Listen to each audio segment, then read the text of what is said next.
किठौर गांव की एक महिला जिसकी तबीयत अचानक से खराब हो जाती है। तभी उसका पति दौड़ा दौड़ा भागा भागा उसे पास ही के क्लिनिक में लेके जाता है। लेकिन तब तक क्लिनिक बंद हो चुका था, क्योंकि उस समय रात के 2 बज रहे थे। अब उसके पति को कुछ भी नहीं समझ में आ रहा था कि अब आखिर में वो करे तो क्या करे, क्योंकि उस गांव में वो एक ही क्लिनिक था।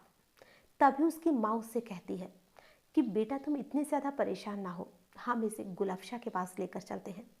तभी वो लोग उसे गुलफशा नाम की एक लड़की के पास लेकर जाते हैं, जो कि उसी गांव की थी। उस लड़की से उसकी माँ कहती है कि बेटा तुम इसे दम मार दो।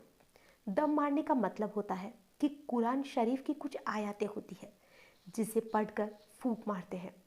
और जो गुलफशा थी उसने वैसा ही किया, और जब गुलफशा ने उसे दम मारा तो वो औरत ठीक भी हो गई। ये गुलफशा के लिए कोई नई बात नहीं थी कि उसके पास कोई औरत बीमार आई थी। ये गुलफशा का रोज का काम था। उसके पास रोज ना जाने कितने ही लोग अपना इलाज करवाने के लिए आते थे, जो कि बहुत दूर दूर से भी आते थे। और गुलफशा जिसे भी दम मारती वो व्यक्ति ठीक हो जाता था। गुलफशा को उसी गांव के नहीं बल्कि दूर दूर के लोग जानते थे, और गुलफशा अखबार की और टीवी की सुर्खियां बन गई थी। उसके पास बहुत से ऐसे लोग आते थे जो कि अपनी बीमारी से बहुत परेशान रहते थे, और वो ठीक होकर ही वापस लौटते थे। अब कुछ लोगों को ये चीज़ हजम नहीं हो रही थी कि आखिर में कोई भी लड़की ऐसे इलाज कैसे कर सकती है, जिसके लिए कुछ लोग कहते थे कि कुदरत का करिश्मा है, तो कुछ लोग कहते हैं कि इस पर भूत प्रेतों का साया है जिसकी वजह से ये लोगों का इलाज करती है। तो लोग अलग अलग तरह से अपनी राय रखते थे। लेकिन जब लोगों के सामने इसकी सच्चाई आई कि आखिर में गुलफशा थी, उसके शरीर से सुइयां पैदा होती थी और तभी वो लोगों का इलाज करती थी। अब लोग हैरान थे कि आखिर में किसी भी लड़की के शरीर से सुइयां कैसे पैदा होती है, जिसे लोग कहते हैं कि ये भूत प्रेतों का इसके ऊपर साया है, और इसीलिए वो भूत प्रेत सुई के रूप में इसके शरीर से बाहर निकलते हैं। लेकिन जब लोगों के सामने इन सारी चीज़ों की सच्चाई आई तो सभी लोग बहुत ज़्यादा हैरान थे, और सभी यही सोच रहे थे कि आखिर में कोई भी इंसान ऐसे कैसे कर सकता है, या किसी के साथ भी ऐसी हरकत कैसे हो सकती है। आज की जो कहानी है, ऐसी कहानी शायद आपने कभी नहीं सुनी होगी। आज की कहानी आपको बहुत ज़्यादा हैरान भी कर सकती है, बहुत ज़्यादा परेशान भी कर सकती है, और आपको सोचने पे मजबूर कर सकती है कि आखिर में किसी भी मासूम के साथ ऐसा कैसे हो सकता है। नमस्कार, आदाब, सत श्री अकाल। मैं हूं नंदिनी यादव। आज की जो मैं आपको कहानी सुनाने वाली हूँ, ये कहानी है उत्तर प्रदेश में मेरठ में एक जगह पड़ती है किठौर। वहीं पर एक लड़की नाम गुलफशा, उम्र लगभग 14 साल, दिखने में बहुत ही ज़्यादा खूबसूरत। एक दिन उस लड़की की अचानक से ही तबीयत खराब हो गई और उसे बुखार था। तो जो गुलफशा के पिताजी थे वो उसे लेकर पास ही के क्लिनिक में जाते हैं, और जब उसे डॉक्टर देखता है तो डॉक्टर कहते हैं कि इसे बहुत ज़्यादा बुखार है और इसके लिए कुछ टेस्ट की भी ज़रूरत है। तो मैं आपको वो टेस्ट लिख कर देता हूँ, वो आप कल करवा के मेरे पास आ जाना। तो जो गुलफशा के पिताजी थे वो और गुलफशा उस क्लिनिक से बाहर निकलने लगते हैं। तभी उन लोगों की मुलाकात जो उसी गांव में एक तांत्रिक रहते थे, कलीम मियाँ, उनसे होती है। लेकिन वो कुछ नहीं बोलते, वो अपने घर चले जाते हैं। तभी जो कलीम मियाँ थे वो उस डॉक्टर के पास अंदर आते हैं और उससे कहते हैं कि ये इतनी खूबसूरत लड़की आखिर में कहाँ छुपी हुई थी, आज तक कभी भी इसे देखा नहीं। तो जो डॉक्टर था वो भी यही कहता है कि इसे देखा तो मैंने भी नहीं, वाकई में बहुत ही ज़्यादा खूबसूरत है। तो जो कलीम मियाँ थे वो कहते हैं कि इतनी ज़्यादा खूबसूरत लड़की को अगर हमने छोड़ दिया तो फिर हमने किया ही क्या। तो जो डॉक्टर था वो कहता है कि बात तो आपने सही कही, हमें इस लड़की को ऐसे तो नहीं छोड़ना चाहिए, लेकिन अब करें तो क्या करें। तो कलीम मियाँ उसे कहते हैं कि कल जब ये तुम्हारे पास रिपोर्ट लेकर आए तो तुम इसे कह देना कि तुम पर भूत प्रेतों का साया है। तो दूसरे दिन जब उसके पिताजी रिपोर्ट लेकर आते हैं तो जो डॉक्टर था, जिसका नाम था जान मोहम्मद, वो यही बात कहता है कि इस लड़की की रिपोर्ट तो सारी नॉर्मल है, इसे बुखार भी नहीं है, लेकिन इसका जो शरीर है वो बहुत ज़्यादा गर्म रहता है और इस लड़की पर भूत प्रेतों का साया है। वहीं पर जो कलीम मियाँ थे वो भी बैठे हुए थे।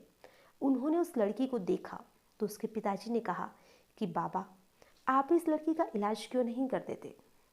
तो जो कलीम मियाँ थे वो उसे देखते हैं और उसे देखकर कहते हैं कि इस लड़की पर भूत प्रेतों का साया है, जो कि इसके शरीर से एक सुई के रूप में बाहर निकलेंगे, जिससे कि इसे तेज दर्द होगा। लेकिन ये लड़की जिसे भी दम भर देगी वो लोग पूरी तरह से ठीक हो जाएंगे, क्योंकि इसके अंदर जो भूत प्रेतों की आत्मा है वो बुरी आत्मा नहीं है, इसके अंदर एक अच्छी आत्मा है और ये लड़की किसी का भी इलाज कर सकती है। जब उसके पिताजी ने ये बात सुनी तो वो थोड़ा तो हैरान हुए, लेकिन फिर उन्हें थोड़ी खुशी भी थी कि चलो उनकी बेटी के हाथ से लोगों का इलाज होगा। अब जो कलीम मियाँ थे वो उस लड़की को कहते हैं कि आप इसे अंदर लिटा दो, और जो डॉक्टर था उसे कहते हैं कि इसे आप एक इंजेक्शन दे दो जिससे ये अभी थोड़ा बहुत सही हो जाए। डॉक्टर यही करता है, उसे बेहोशी का इंजेक्शन देता है और बेहोशी का इंजेक्शन देने के बाद में उसे पिता से कहता है कि आप इसे घर ले जाओ और इसके शरीर से 8 से 10 दिन के बाद में वो जो जिन है वो सुई के रूप में इसके शरीर से बाहर निकलेगा। और वही होता है, जैसे ही 8-10 दिन का वक्त बीतता है उस लड़की के शरीर से सुई निकलने लग जाती है। अब वो डॉक्टर के पास लेकर आते हैं और डॉक्टर उसका ऑपरेशन करता है, वो सुई निकालता है, जो कि वो सुई बिल्कुल वैसी थी जैसे हम हाथ से सिलाई करने में काम में लेते हैं। वो एक फैक्ट्री में बनी हुई सुई थी। अब जब उसके पिता को दिखाई जाती है, लोगों को दिखाई जाती है, तो सभी बहुत ज़्यादा हैरान थे कि किसी भी लड़की के शरीर में एक फैक्ट्री में बनी हुई सुई जिससे कि हम सिलाई करते हैं वो इसके शरीर से कैसे निकल सकती है। और फिर से 8-10 दिन बीतता है, फिर वैसी ही सुई उसके शरीर से निकलती है। अब ये सिलसिला जो था वो शुरू हो चुका था। ये बात लोगों में फैली, मीडिया तक भी पहुंची। अब मीडिया वाले उसके घर आते हैं और जब उसके घर आते हैं तो ये पता करने की कोशिश करते हैं कि आखिर में उसके शरीर से ये सुइयाँ कैसे निकल रही है। और जब ये सुइयों के बारे में पता किया जाता है तो उसके पिताजी यही कहते हैं कि इसके ऊपर भूत प्रेत का साया है और वो सुई के रूप में इसके शरीर से बाहर आते हैं।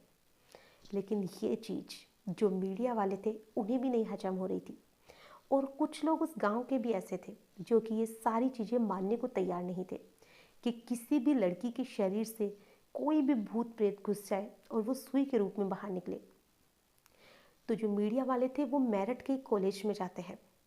वहाँ पर जो मेडिकल कॉलेज था वहाँ के प्रोफेसर से बात की जाती है और उनसे पूछा जाता है कि किसी भी लड़की के शरीर से सुई किस कारण से पैदा होती है।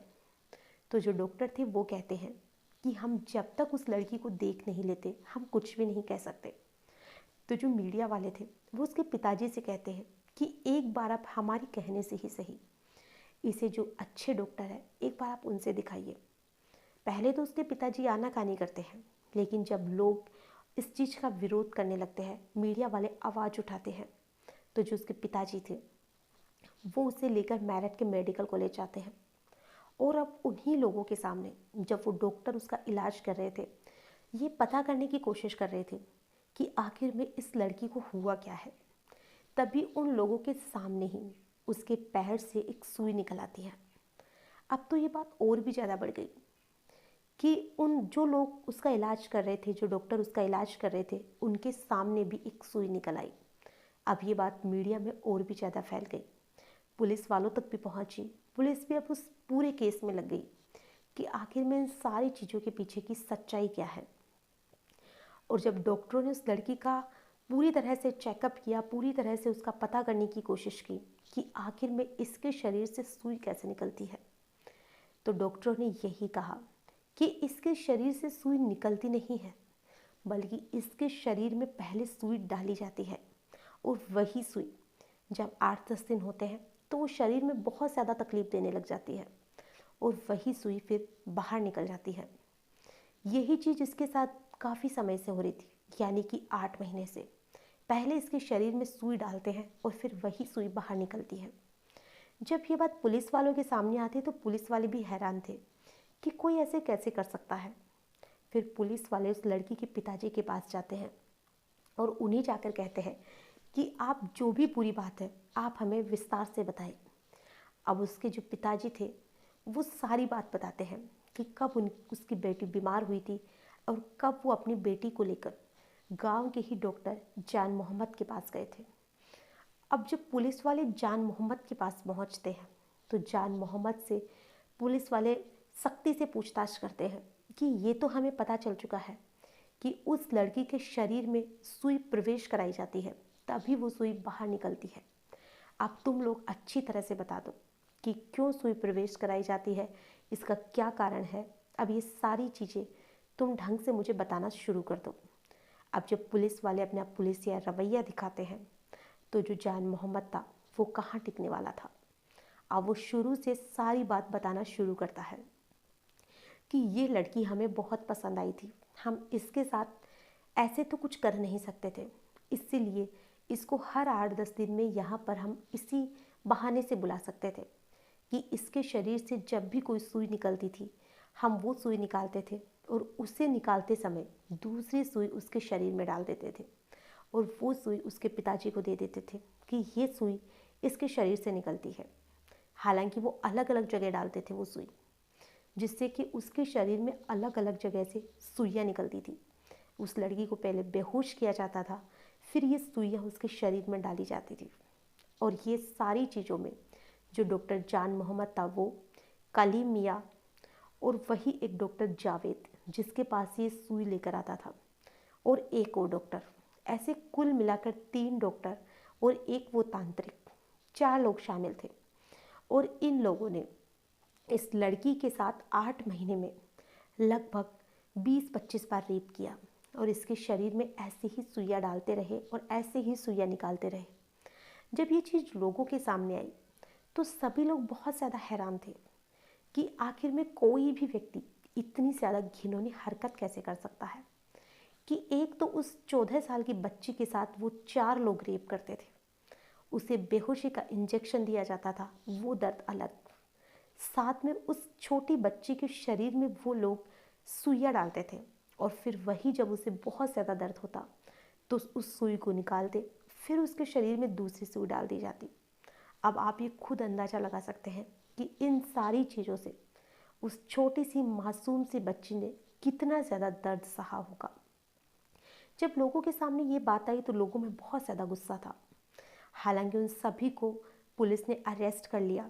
अब ये तो कोर्ट तय करेगा कि उन लोगों को क्या सज़ा दी जाती है, लेकिन उस छोटी सी बच्ची ने जो सज़ा इतने दिनों तक 8 महीनों तक सहन की उसकी तो कल्पना भी नहीं की जा सकती। आज की जो कहानी है इसे सुनाने का हमारा उद्देश्य ना ही तो आप लोगों का दिल दुखाना है, ना ही आप लोगों को परेशान करना है।